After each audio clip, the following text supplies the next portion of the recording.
At 3 o'clock, Jesus cried out with a loud voice, Eloi, Eloi, lema sabachthani, which means, my God, why have you forsaken me?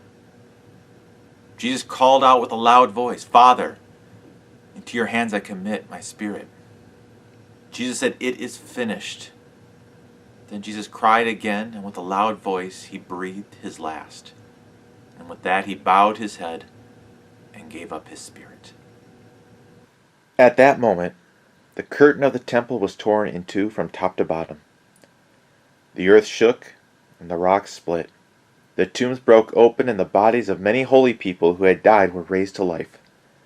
They came out of the tombs, and after Jesus' resurrection they went into the holy city and appeared to many people.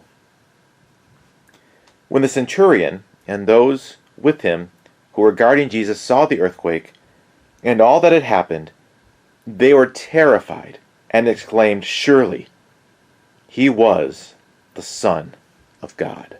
Now it was the day of preparation, and the next day was to be a special Sabbath, because the Jews did not want the bodies left on the crosses during the Sabbath.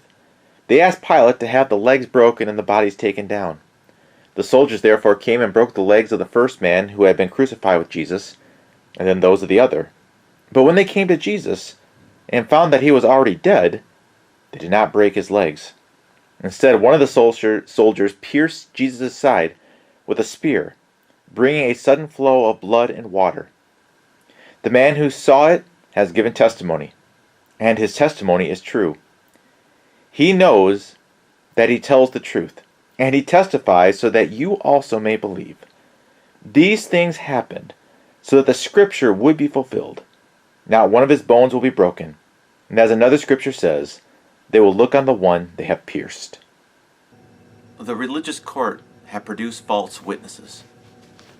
Jesus gave his testimony to the high priest, and now we receive testimony as to the magnitude of what had just taken place at the cross. We have the testimony of the holy people who have been raised from the dead. We have the testimony of the Roman centurion. We have the testimony of the soldiers. We have John's testimony and the testimony of the Old Testament scriptures. This is their testimony. Jesus is completely dead. And because of that, something incredible has just occurred. What is your testimony of Jesus? What can you testify concerning Jesus? What has he done in your life? I encourage you to take a moment, if you're watching this on Facebook, to leave a comment below. Share. What is your testimony of Jesus?